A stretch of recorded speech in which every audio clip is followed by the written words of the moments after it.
Tower behind. I got the name behind me. Okay? All right.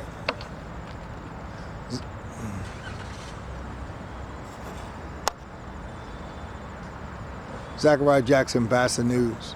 We're in front of Norman Towers in East Orange, 500 Parkway Drive in East Orange, New Jersey. It looks like a mighty nice building, from the outside, but again, looks, can be very deceiving.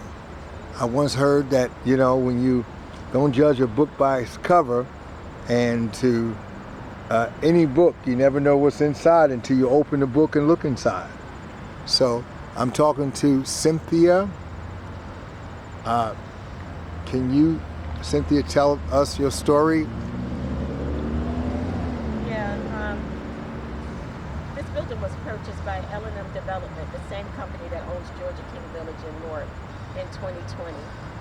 And at that time, they announced that they were going to do a renovation. In my mother's apartment specifically, the renovation started in April of 2021. They told me they only needed 4 days to do it. There was no talk about relocation, no talk of anything. I kept going back and forth with them not giving me any definitive dates. Well, one day in April, they came in there after I had spoken to I guess he was like one of the big guys from L&M who said to me, and I quote his words, excuse my profanity, he said to me, I represent the owner and I will come in your mother's apartment whenever the fuck I want to. Wow. I went in the apartment the next day and the whole apartment was upside down. It made Channel 4 News. Sarah Wallace came in, and it wasn't just me looking at my apartment at that point in time, my mother's and mine. It was looking from 1 to 16. And they went through the entire thing, checking to see what was going on. We saw furniture in the hallways. They were doing the repairs with the tenants still in the apartments. Everything was pretty much a nightmare.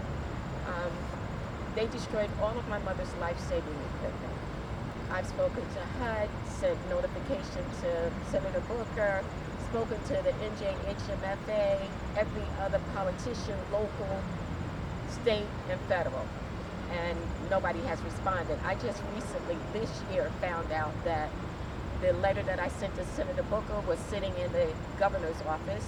No action was taken on it. And then, actually, Melinda in the governor's office told me that she forwarded it to the Attorney General's office. And when I spoke to them, it took them maybe 30 or 40 calls before they responded to me, and they only responded to me then when I actually left the message that if I don't hear from you again, I'm going to contact the FBI. I got a return call within probably under 2 minutes.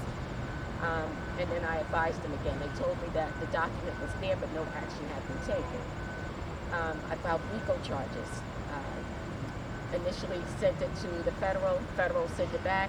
Then I sent it to the state, who just held it. I've spoken to HUD ad nauseum, to NJHMFA ad nauseum. It cost me over $30,000 to repair this life-saving equipment for my mom. Well, let me ask you, Cynthia, why do you think they destroyed the equipment? What was their motive? Why did they go into the apartment? Did the apartment need to be remodeled?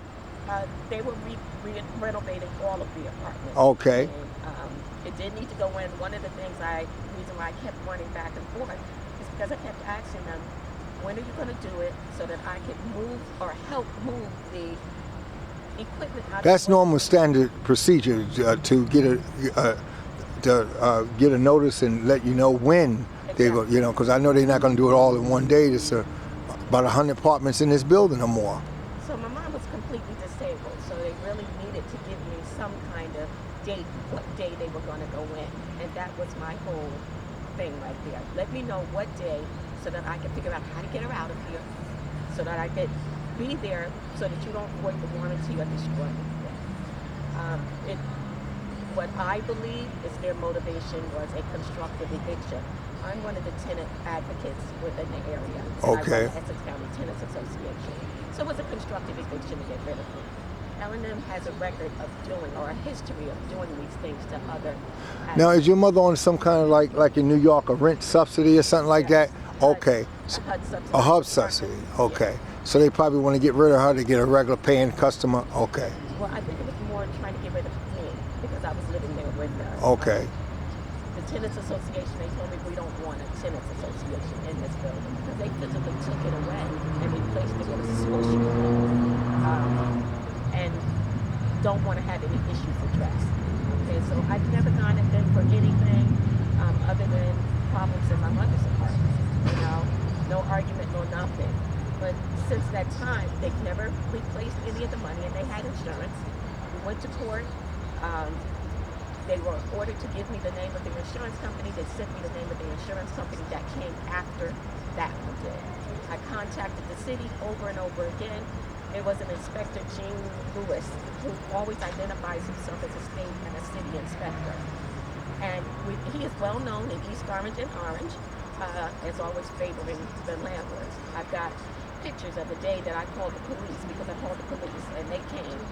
And Gene Lewis showed up. They called him. I got pictures of him standing in the front with them because that's what he always does. He gets the flu and then he comes over to try to cover it all up. Eventually, I got the mayor to come over after the news hit, and I kept going back and forth. And he came over and he made all of these promises that he never followed through with. The building even made promises about what they were going to do and never followed through with it.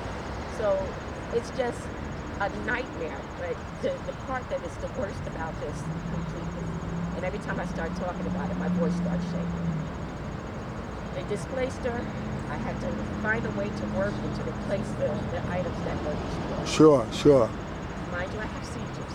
Yeah. So I'm on disability, and I qualified to live here. I was on the lease at one point. I had to find a job to replace it.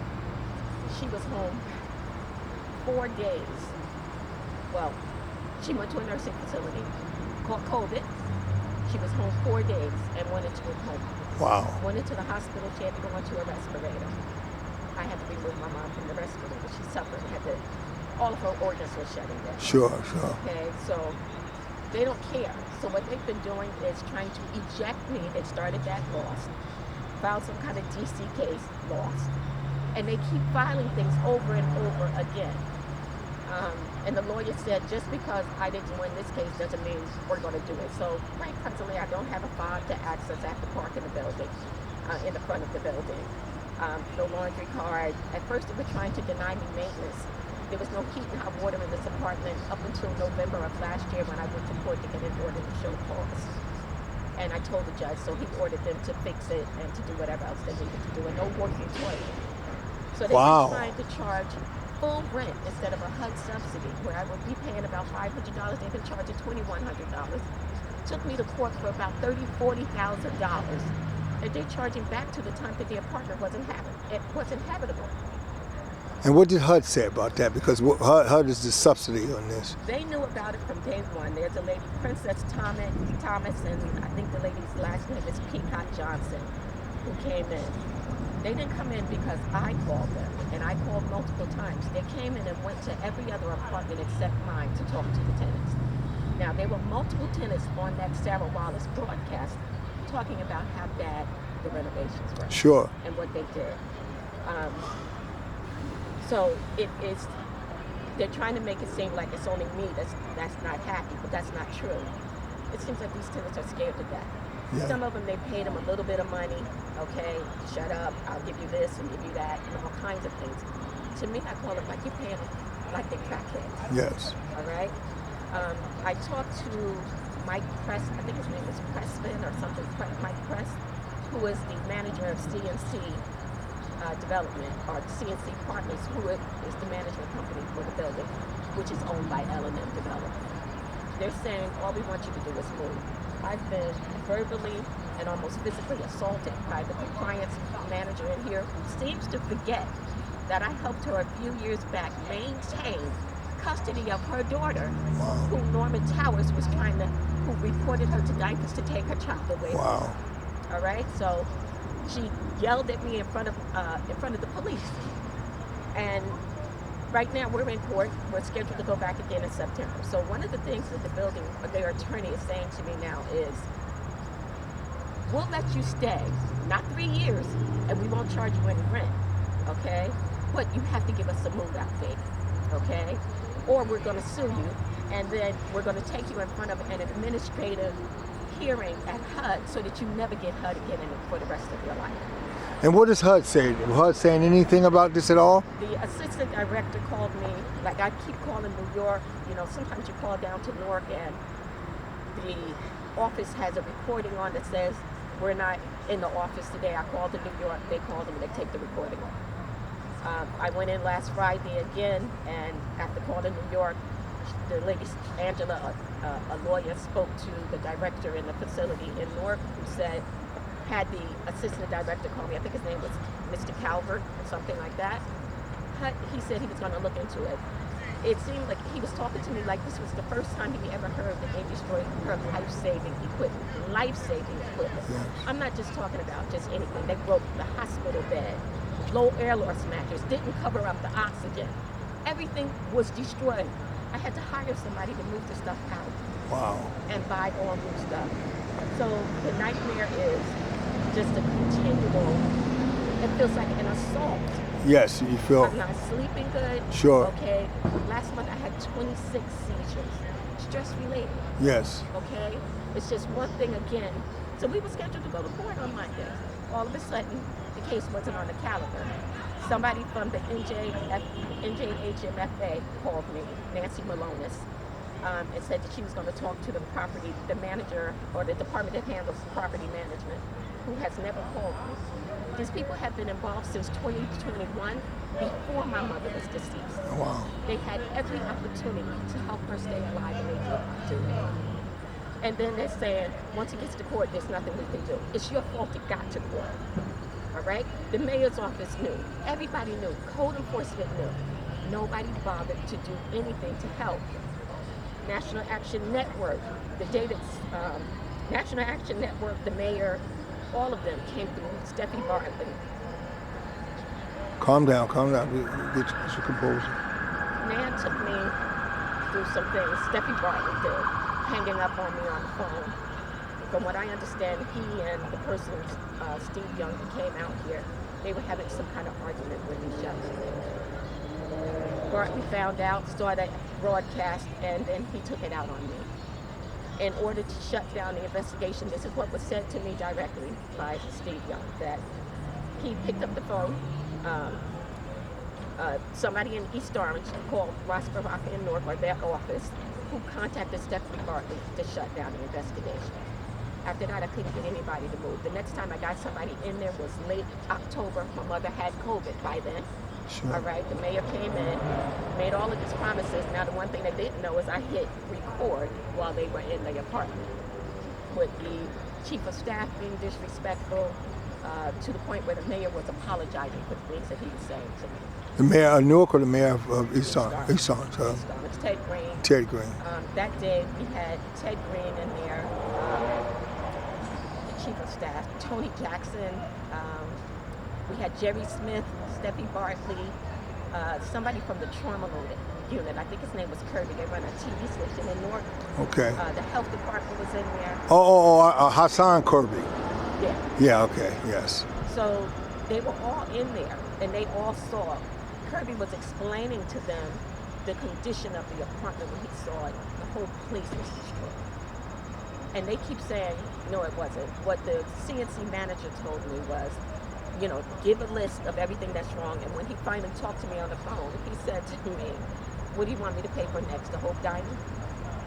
And then after that, I was just Did y'all take pictures of the apartment when it was just... Lots of pictures. I have them. I have video of people cleaning it up. And when Sarah Wallace came in, what she saw wasn't even half of what was wrong. But it was a mess. Everything was everywhere. TVs off the wall, broken. Things all over the couch. But the worst thing, well, that wasn't the worst thing, but there was rat feces everywhere. Okay? The whole building, from what I understand from the inspectors, that the whole building is infested. With rats? Mice. Mice. All right? Such a nice looking building from the outside. Floods in this building, everything. It looks good on the outside because they did the renovations. All right? Oh, they fixed, they remodeled the outside. Yeah. Okay. The same, it looks just like Georgia King Building. Well, yes. You know about the problems that they're having. The city of Newark took away their tax abatement because of repairs, and they were in danger of receivership. I don't know how far that went. Okay. Yeah, I remember when they were remodeling the outside of Georgia King Village, the two buildings? L&M has apartments all over the place, even something on Park Avenue in New York. They have plenty of money. They are part of WNC Development that does the historic renovations. This makes no sense. And there's no accountability. And if we notice how things are going in all of the cities right now, we're looking at our 4 urban mayors. Code enforcement is a nightmare. They do nothing. We have people suffering all over the place. Yes. All right? All over the state. I just would have never expected a death to come out of it. But my mother, I've watched her suffer before she passed away. Wow. All right? Well, it wasn't even a pass away. I had to turn off the button. I wouldn't even let anybody touch her. I turned off the button. Wow. So I'm in here now. They're trying to get rid of me. And I have a place to go. I don't know what to do next. Okay. All right. Well, Zachariah Jackson, we're talking with Cynthia A. Johnson from Norman Towers, 500 Parkway Drive, East Orange, New Jersey. And the mayor, which you do have an active mayor. When I say active, whenever I went to one of his the city address, he sounded like a man that really represented East Orange wholeheartedly. But as you see, a low ball has been thrown your way, which is not right. All right, from this point on, what would be the next step that you would take from here? You're just waiting to go to court? With that settlement that they said about it can't be 3 years that you're staying, we're going to charge you money. But I have to drop every other claim. There's a wrongful death claim. Construction materials fell on my shoulder while I was asking them about everything. And they just are void of it's not even sympathy, but empathy. It's like they have no scruples and no morals, and they're doing this to the impoverished community specifically. All right, so it's almost like we are commodities to them, and it doesn't matter. Right? We'll kill you off. It doesn't matter. You're just another one on the block. Okay. Well, Zachariah Jackson, BASA News, such a pretty, beautiful area. You wouldn't think that this would be going on if you was on the Parkway going north and looked over here and seen the Norman Towers. You would have a different view. I'm coming here, and I tell you, I drove by it because I didn't think that this was actually the bill. I thought my GPS was wrong. I wandered around the corner. So it's a shame that this behavior has happened here. So again, we will continue to, BASA News will continue to follow you in your quest for justice. Thank you.